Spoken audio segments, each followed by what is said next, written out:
So my wife calls my dad last night. She wanted to talk to him about something. They talk all the time, you know, whatever. Usually about, I shouldn't say they talk all the time. They basically complain to each other all the time. So, now you know every now and then I'll get on here and I'll say, oh, my dad and I were somewhat or we're mostly on the same page, etc. Not even somewhat, we're mostly on the same page.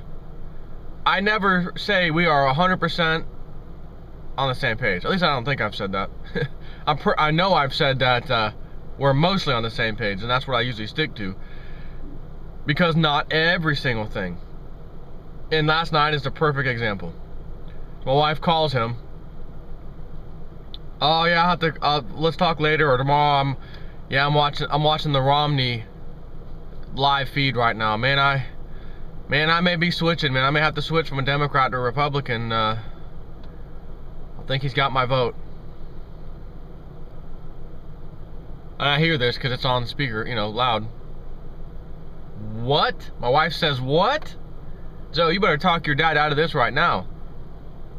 I said, weren't you the bozo that came to me in my office at work, 2008, Obama won, the Democrats are in there, they are gonna clean house. Give me a 5. America is gonna get, you know, recovery. I did not give him a 5. I said, there's not a chance in hell things are fixed. Nothing will change, they'll only get worse. Ah, the Democrat, they've got it now. Okay, alright. Fast forward, do I even need to give examples of how that was an epic fail? Hope and change, yeah, okay. Hope and change, $9 trillion deficit when he got in office, $16 trillion plus as he's about to leave or get reelected. 4 years. Debt has almost doubled. Debt has almost doubled in 4 years. Never, ever, ever has that happened. Ever. So, anyways, I said, you know what? I'm going to turn that speech on right now and download it live. You know, as it's going live, I'm going to download it and save it. And I'm listening to it. And it was probably a good half hour or so when I got into it, you know, that I've got recorded. And my wife and I are looking at each other and listening to the words and the phrases he's using and the Christian, you know, the Christ this and the Jesus that and God bless this and jobs and more jobs and man, that sounds familiar. I said, you know, if you look at Obama's speeches back in 2008 when he was running for the first time, man, he said everything right. He used the same type of words, the same type of phrases, the same type of we're going to create jobs and this same crap. Now Romney's saying it and he's got this sincere face and almost looked like he choked up once or twice. Oh man, and his father gave his mother a rose every day of their waking life. And one day, Daddy didn't come home. Mom knew there was a problem. The rose didn't come that day, so she knew to go looking for him.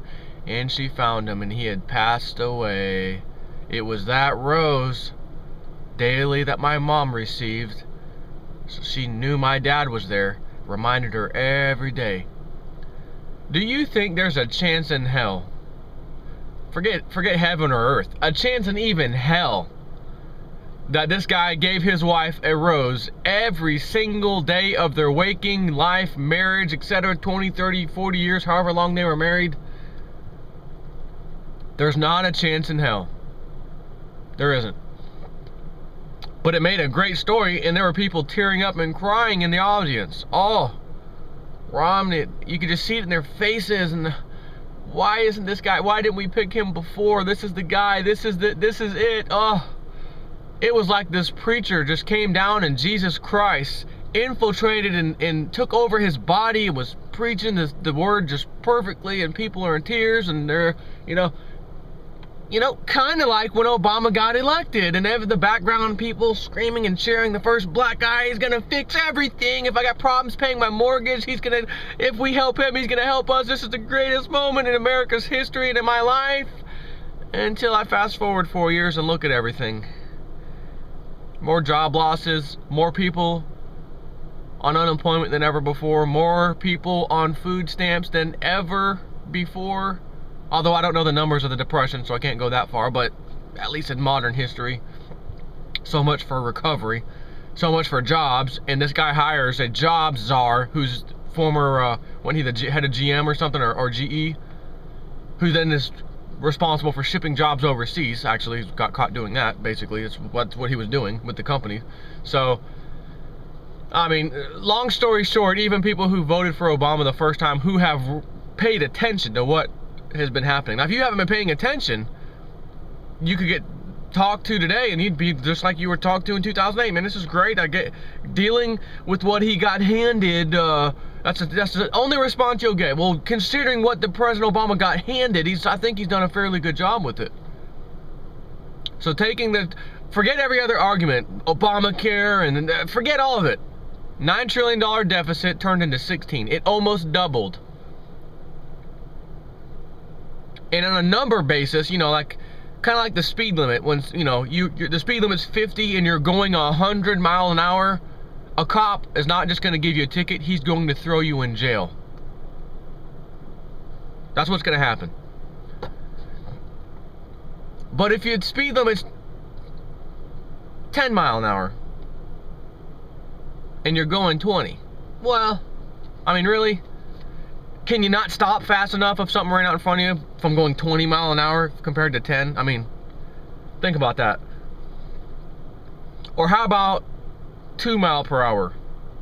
Your foot's on the brake, you're just slowly creeping. 2 miles an hour and you doubled it. Oh, I doubled the speed limit. Went to 4. Who cares? You might not even be able to look at someone and tell that they went 2 miles an hour versus 4. You couldn't sit there and look and say, well, you know, he's going 4 and he's going 2, really. I mean, it'd be hard to tell. But if someone's going 50 and another person's going 100 miles per hour, oh man, that's easy to tell. Car just cruising by, and then a car just screaming by, wind blowing, noise, just see ya. Holy crap, you see how fast that guy was going? Even if you're on the interstate going 70, you see someone going 100, it's clear as day they're going 100. So the point I'm making is, at the lower levels, even if we were to double it, years ago, let's say we doubled it from 1 trillion to 2 trillion, which it was 1 trillion in 1971 or so, by the way. It took years and years and years and years and years and years and years to double and then triple, etc. from that 1 trillion. It was the 1980s, for God's sakes, when we had like $2 and $3 trillion of debt.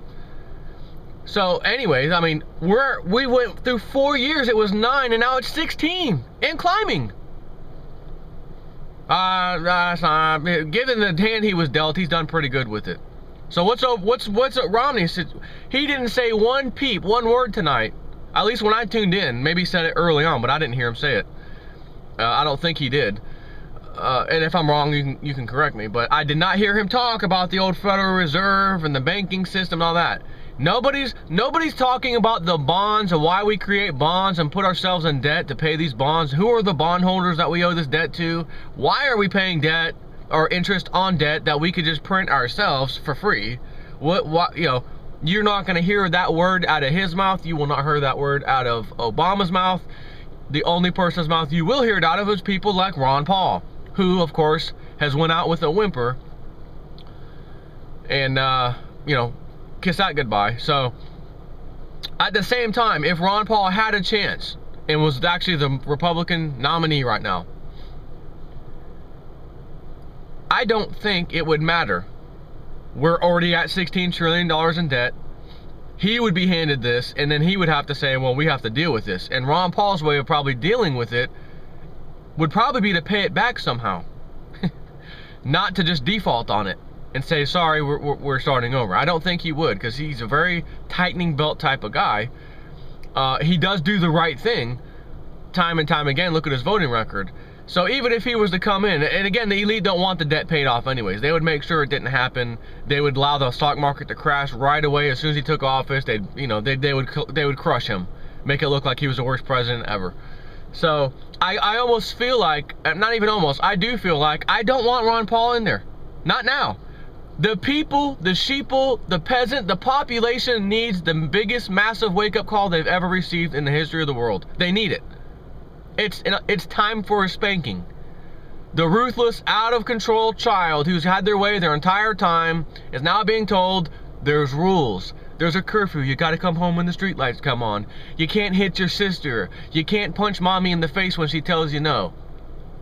Child's been doing it this whole time. What are you talking about? That's what who do you think you are telling me that right now? They're gonna lash out. But the child needs it. And he's gonna get a whooping he's never gotten before. It'll change his mind. It'll change his ways like he's never thought was possible. Because he'd never been whooped in the butt ever. And just got a severe beating by his father. In this example, this little analogy. To let him know, you were wrong in your ways of thinking. Now you're awake. Let's see if you hit your mother in the face again. Let's see if you pull your sister's hair and punch her. That's gonna settle down. Trust me. So, the people need that, right? The spoiled brat child, the people, who in this case aren't necessarily spoiled brats, but most people are. Let's look at the way the lives we live, most people. But this is mostly about them being sleeping, not awake. So they need to be awakened. And by putting Ron Paul in there to fix things with the same mentality of citizenry, it's not gonna work. The citizens need a spanking. The peasants need a spanking. The spoiled brat child needs a spanking, a little talking to. Therefore, Ron Paul, go ahead and step aside. We need another guy in there, whether it be Mitt Romney or Obama again, to continue the agenda of the elite, because they are going to make things happen even faster than they were happening before. As we can all see, things are happening faster and faster. Therefore, it will appear that, well, oh man, when Romney got in, I thought he was going to look at his speech. He was going to fix everything, man. Holy crap, did you see what he did in his first 2 years? Holy Jesus! It was worse than Obama in 4 years. Oh my God, what did we do? That's what's going to happen. That's what's going to happen if he makes it. And he needs to make it so that everybody, both the left, the right, the Democrat, the Republican, the whatever, these little labels we have that mean nothing, will all finally see, hopefully they'll finally see, because it's happening so fast now, oh my God, there is no difference. And I'll be right there in the shadows waiting to hear that sentence spewed from some Romney supporter's mouth, or another Obama supporter if he wins again. Doesn't matter. But this case, it's going to be Romney, because I've got his video saved. Was what I was saving it last night, is what I was talking about. And I'll come out maybe another year from now, maybe 6 months, who knows? However many months it happens, whatever happens. Hey, hold on. You sound pissed off right now. Who'd you vote for? I voted for Romney. You did. Do you mind sitting? I got about 30 minutes, but this is an excellent video. It was that speech he gave on August 30th, 2012. Most awesome speech you ever heard, made you feel fantastic. Dropped the Jesus bomb, the God bomb, the God bless America bomb. Oh man, he nailed them. Just three-pointers, boom, three-pointer, Romney, three-pointer. This guy doesn't miss, three-pointer. Yes! Says the same thing they all say. And when he was announcing his vice president, the little white shirt, right? The little, not the real business attire, right? But the little white shirt where you can normally wear a tie, but you don't have time for that. I'm a hard-working class American. My sleeves are rolled up. You remember that? You see that? Sleeves rolled up. Oh, Romney picking my vice president. Here he is. Got to get the job done. Let me roll my sleeves up, come out like he just got done working on something. As a hard-working American. That's funny. That's how Obama dressed in 2008. That's the same thing he did. They have a textbook. Step 1, do this and say this. Step 2, do this and say this. Step 3, do this and say this. Step 4, do this and say this. Step 7, 8, 9, and 10, make sure you use the word Jesus, God bless, America, etc. End it with that. Oh, the crowd will roar and stand and cheer and wipe the tears, just like they did under Obama. Now we're going to do it for the right, because the right, in this case, the Republican, we'll just call them the right, you know, left and right, Democrat, Republican, the right, it's their turn. So everyone who was on the right during Obama, we told you got Obama, you should have got a Republican in there, damn it. Now we're getting one. Now watch how we handle things. And my dad's gonna come in. High five, the Republicans won. They're gonna clean house. Kind of like the Democrats did, like you promised. Now you're switching. You're telling me you're gonna switch to be a Republican now because you like what he said. Well, it's funny, my dad's been going to church recently when he hasn't been going ever, and is in the whole, I'm filled with the Holy Spirit and this and that, and people are getting slayed by the Holy Spirit and all the feel-good stuff, all the feel-good stuff that I always hear when I turn on any TV channel when there was another religious show on or whatever. The same stuff that they spew out there, my dad's now spewing to me. And that way of thinking is have hope and faith, don't do anything, just believe and feel good about the Lord, and that automatically makes your life better, and anything bad that happens won't happen to you. Have faith. So when Romney was out there and Jesus this and God bless that, and ooh, my dad was, ooh, yeah. It was the way I felt the other day when I was monitoring Pastor Dowell's website live on Sabbath because they wanted to see if there was a connection problem, and I wanted to see how many people were connecting versus how much bandwidth they have, which was fine. It was actually fine. And I'm listening to him speak as I'm checking stuff. I'm like, damn, this guy is good. He is right. I sat there and listened to it, the whole thing. Said, damn, I wish I was there live right now. He is, man, this guy is doing it. Listen to him. Dang, that's how I felt. But that's Pastor Dowell. He's wide awake. He's not deceiving. He's a real truthful man. The head of the ministry of the painful truth, as I like to say, and he likes to say for sure. So my dad just got a preacher named Mitt Romney telling him everything that he's going to do and fix, and my dad loved it. He ate it up. And here's what I've noticed about older people, like my father, that age, etc. You have people basically old school, I want to call it. They didn't have an internet. They didn't have a way to really communicate free speech wise, learn things, wake up, research. They had no way. We can go to the library, as if the library is going to contain the stuff you need to see. Maybe some news clippings you can go research. Who's going to have got time for that? You're going to go around every city to find the news clip? You can't do that. You don't even know what to look for. But on the internet, you type in some keywords and boom, it's all in front of your face. So old school ways of thinking are Democrat, Republican. There really is a difference. In the mainstream, they don't always lie because that Fox News, they like the Democrats, and the CNN, they're for the Republicans. And if something came out about that guy's birth certificate, trust me, CNN would be all over it. If there was really something there. No, my modern research says no, that they're all on the same team, and I can prove it to you. And when I do prove it to you, it just goes in one ear and out the other. Well, what about when they said that and they had to retract it? Nah. What about when they didn't even cover this? It was happening live.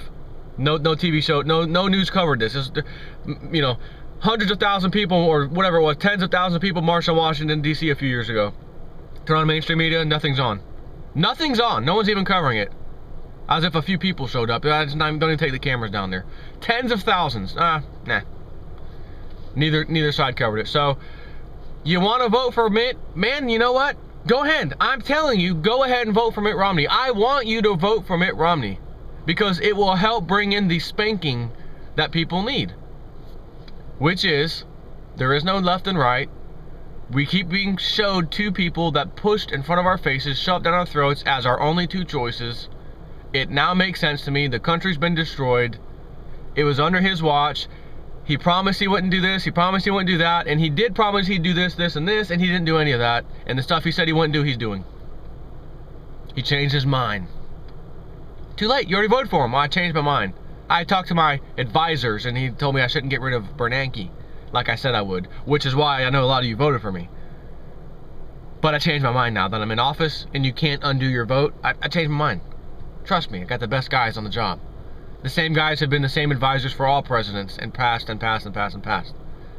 Same group, same guys, same secret elite, whatever you want to call them, which is why nothing changes. The train goes down the same tracks it is predetermined to go down. The conductor is changed out every few years with a new one, new smile, it toots the horn. Hey, I'm a Democrat. Oh, it's your turn. Hey, I'm a Republican. I'm gonna take this train on a different path. Everybody in the back, hold on, we're going down a different path today because we're tired of this path. Yeah! Yeah! You idiots! It's a train track. It's already set in the damn ground 50 years ago. It's going to the same place. Nah, you're a conspiracy theorist. Have faith. Have faith. You'll see. And then you go and comment to those people, they won't even answer you. Go back on YouTube, comment to all these people, all these Obama supporters back in the day, won't even comment. Last activity, 2008, November. Last activity, November 2008. Are you telling me these are fake accounts on YouTube that praised Obama? Is that what that means? You think someone joined YouTube for a split second, great, thumbs up, click the thumbs up button, Obama, yeah. Last activity, November 2008. Next one. These people stopped using YouTube in 4 years now? Where'd they go? Propaganda. False news. Me, realist news. So I have the Romney video on tape, and in the future sometime, next 1 or 2 years, you will see me be playing clips from that to say, hey, remember this?